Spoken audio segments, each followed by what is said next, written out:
உலகெங்கிலும் இருக்கும் ஸ்ரீ குபேரன் டிவி நேயர்களுக்காக குரு வக்ர பயிற்சி நிவர்த்தி. நேயர்களே, நாம் இந்த நிகழ்ச்சியில், இந்த வீடியோ பதிவில் குரு வக்ரம் பற்றி பார்க்க போகிறோம். அன்பு மிதுன ராசி நேயர்களே, நாம் இந்த பதிவில் குரு வக்ரம் பற்றி பார்த்துக்கிட்டு இருக்கோம். 28/7/2022 முதல் 23/11/2022 வரை குரு வக்ரம் செயல்படுது. குரு வக்ரத்தை பற்றி ஒரு ப்ரீஃப் பார்த்துருப்பீங்க. மிதுன ராசிக்கு குரு நன்மை செய்வாரா? 10க்குரியவன் நன்மை செய்வாரா மாட்டாரா? கண்டிப்பாக அமோகமான நன்மைகள் பெற காத்திருக்கும் மிதுன ராசி நேயர்களே. உங்களுக்கு இப்போல்லாம் அந்த அஷ்டம சனியோட தாக்கமே குறைஞ்சிருச்சு பார்த்துக்கோங்க. சனி வக்ரம், சனி வக்ர நிவர்த்தி, குரு வக்ரம், குரு இந்த ஒரு இதிலே இந்த அஷ்டம சனி எப்போ முடியும்னே தெரியாது. அப்படியே முடிஞ்சு அழகாக பயிற்சியாகி போயிடுவார். நியாயமாக நீங்கள் அதில் இருந்தெல்லாம் ரிலீஃப் ஆகிட்டீங்கன்னு தான் சொல்லணும். சரி, 10ல் தனித்து நின்ற குரு இல்லையா? இந்த 10ல் குரு தனித்து நிற்கும் குரு, அந்தணன் தனித்து நின்றால் அவகீர்த்தி மெத்த உண்டு அப்படின்னு சொல்லுவாங்க.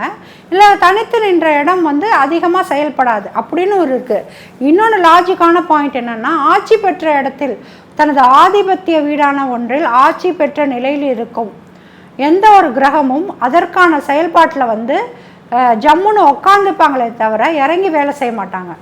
அதுதான் அதோட ஒரு தாக்கம்.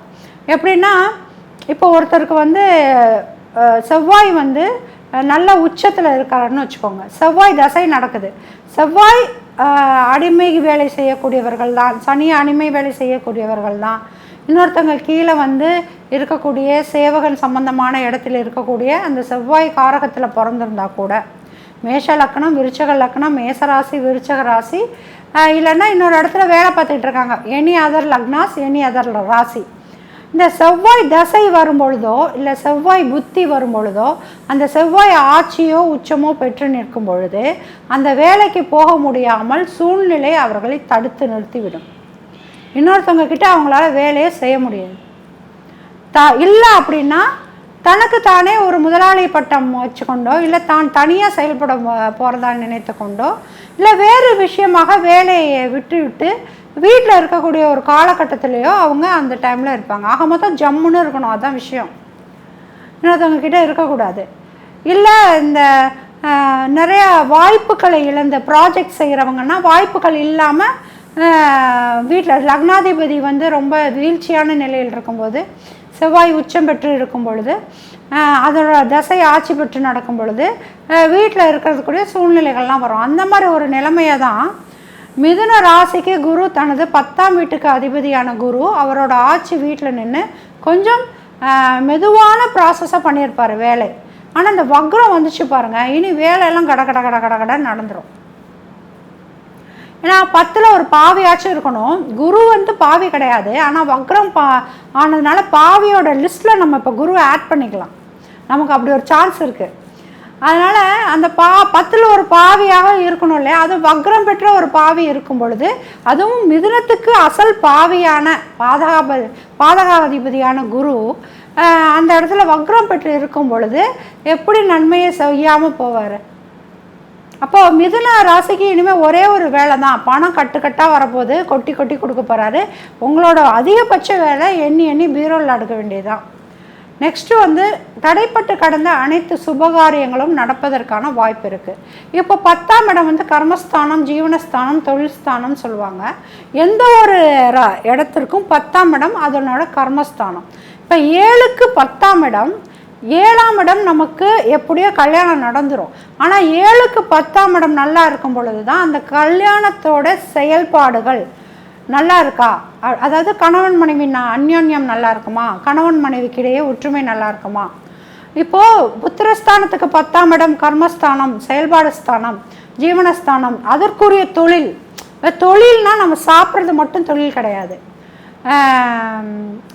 இப்போ நம்மளோட இயக்கங்கள் ரீதியாக நமக்கு நாம் செய்து கொள்ளும் அனைத்தும் ஒரு தொழில் தான். சாப்பிட்றதே ஒரு தொழிலாக வச்சுருக்கான் அப்படின்னு சொல்லுவாங்க இல்லையா? அது மாதிரி மேக்கப் பண்ணிக்கிறதே ஒரு தொழிலாக வச்சுருக்கான். பேசுகிறதே அது ஒரு தொழிலாக வச்சுருக்கோம். அதுக்கிட்ட போனால் உனக்கு வந்து வேறு என்டர்டெயின்மெண்ட்டே வேணாம், பேசு, நீ அவன் செத்துருவான் அப்படிங்கிற டயலாக்லாம் நீங்கள் பார்த்துருப்பீங்க. அப்போது கோபம் ஒன்றே குறியாக இருக்காத, சோறு ஒன்றே வந்து வாழ்க்கையாக இருக்காத, இதெல்லாம் சொல்லுவாங்க.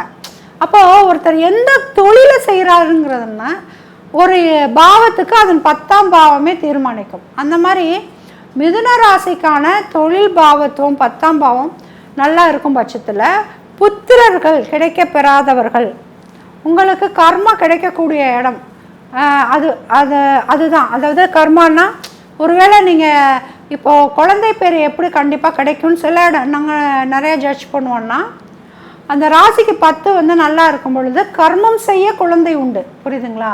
உங்களுக்கு கர்மம் செய்ய குழந்தை உண்டு அப்படிங்கிற பட்சத்தில் இப்போ 10ல் குரு வக்ரமாக இருக்கும் இந்த நிலைமையில் கண்டிப்பாக கர்மம் செய்ய ஒரு குழந்தை பிறக்கும்.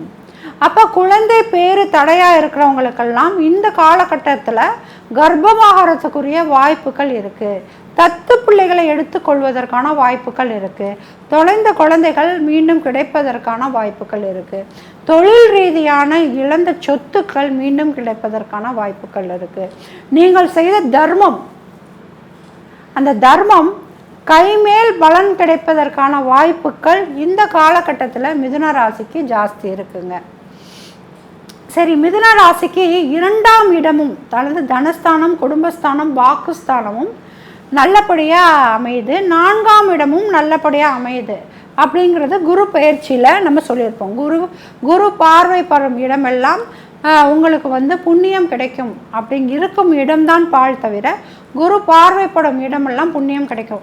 இப்போது இருக்கும் இடமும் பால் கிடையாது, பார்வைப்படும் இடமும் பால் கிடையாது. அப்போ பார்த்துக்கோங்க, ஒட்டுமொத்த புண்ணியத்தையும் அனுபவிக்கக்கூடிய இடத்துல மிதுன ராசிக்காரர்களாக நீங்கள் இருக்கீங்க. அப்போது மிதுன ராசிக்கு 2ஆம் இடமான அந்த தனம், குடும்ப, வாக்குஸ்தானத்தில் ஒரு சிறு மாறுதல்களோடு வரும்.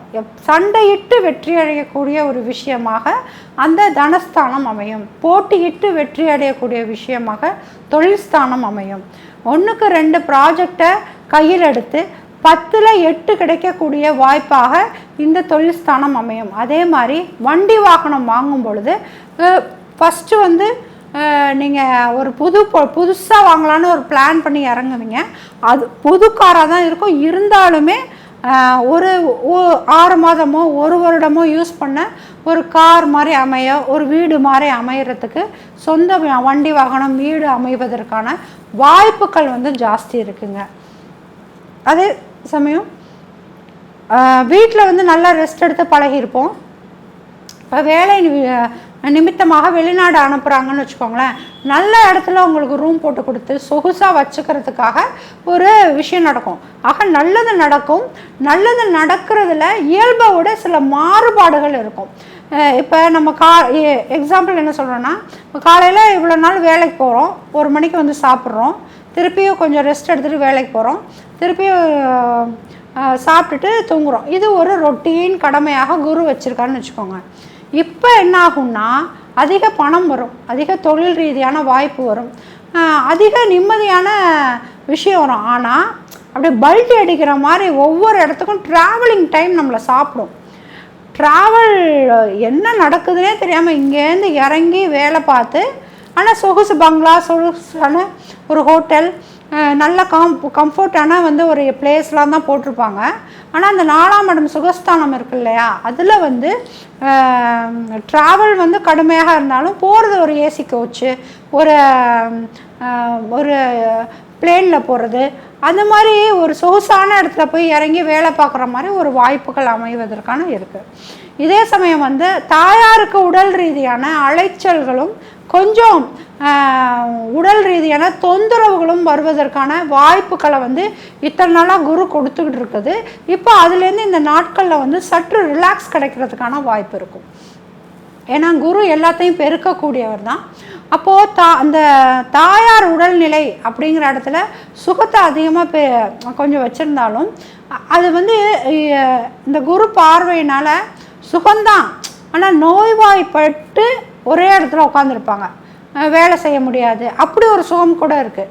உங்களுக்கு உடம்பு சரியில்லை 4 நாள் வச்சுக்கோங்க, பார்த்துக்கோங்க. நமக்கு உடம்பு சரியில்லை, காசு மீறி செலவழிச்சும் நம்ம வந்து ஒரு கம்ஃபர்ட் ஜோனில் இருக்கிறதுக்கான வாய்ப்புகள் இருந்தவர்களுக்கு இப்போ வந்து தன்னால் இயங்கி வேலை பார்த்து ஒரு சாட்டிஸ்ஃபைடு ஆகக்கூடிய உடல் மாற்றங்கள், ஆரோக்கிய மாற்றங்கள் வருவதற்கான வாய்ப்புகள் வந்து ஜாஸ்தி இருக்குங்க.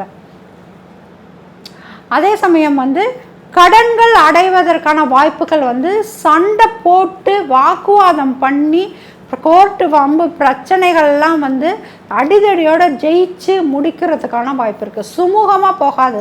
அதே சமயம் வந்து நீங்கள் வந்து ஒரு ஸ்ட்ராங்காக இல்லை, பஞ்சாயத்து பண்ணலை அப்படின்னா கண்டிப்பாக லாஸ் பண்ணுறதுக்கான வாய்ப்பு இருக்கும். ஸோ அதெல்லாம் இல்லாமல் உங்களுக்கு சப்போர்ட் பண்ண ஆளுங்க கிடைப்பாங்க. ரொம்ப சுமூகமாக போக வேண்டிய அந்த வம்பு வழக்கு, சொத்து குவிப்பு வழக்குகள், பதவி பறிப்பு, இது எல்லாமே நீங்கள் வேலை பார்க்குற இடத்துல எல்லாமே நீங்கள் சண்டை போட்டு வாக்குவாதம் பண்ணி பிரச்சனை பண்ணி அவங்க கூட நின்று பேசி தொந்தரவு பண்ணி உங்களுக்கான ரைட்ஸை நீங்கள் வாங்கிக்கக்கூடிய வாய்ப்புகள் ஜாஸ்தி இருக்குது. இதனால் இவ்வளோ நாள் டிப்ரெஷனில் இருந்த அந்த விஷயம்லாம் வந்து ரிலீஸ் ஆகிறதுக்கான வாய்ப்புகள் வந்து ஜாஸ்தி இருக்குங்க. ஸோ மிதுன ராசி நேயர்கள் வந்து பரிகாரங்கள் எடுத்துக்கொள்ள தேவையில்ல. ஆனால் ஒரு மாதிரி டிப்ரெஷனில் அடிக்கடி இப்படி சண்டை போடும்போது நீங்கள் உங்கள் ஹெல்த் கான்ஷியஸை கொஞ்சம் கவனிச்சுக்கணும். அப்போ அடிக்கடி தியானங்கள் மூலமாகவோ அல்லது ஒரு ஜீவ சமாதி வழிபாடுகள் மூலமாகவோ உங்களோட எனர்ஜி லெவலை எப்போவுமே நீங்கள் ரொம்ப ஸ்டெடியாக வச்சுக்கிறதுக்கான வாய்ப்புகள் ஜாஸ்தி இருக்குது. ஸோ மிதுன ராசி நேயர்களுக்கு சொல்கிறதெல்லாம் என்ன அப்படின்னா, குரு பாதம் பணிந்து எந்த வேலையும் செய்யணும். மற்றபடி எல்லா வேலைகளும் வந்து ரொம்ப ஃபாஸ்ட்டாக டேலண்ட்டோட நிர்வகிக்கக்கூடிய வாய்ப்புகள் அமையும். பண வருமானம் நன்றபடியாக இருக்கும். கடன் அடையக்கூடிய வாய்ப்புகள் இருக்குது. நோய் தீரக்கூடிய வாய்ப்புகள் இருக்குது. 2ஆம் திருமணம், வேலை வாய்ப்பு, வெளிநாடு செல்வதற்குரிய வாய்ப்பு, வண்டி வாகனம் எல்லாமே கிடைப்பதற்கான வாய்ப்புகள் இருக்கும்.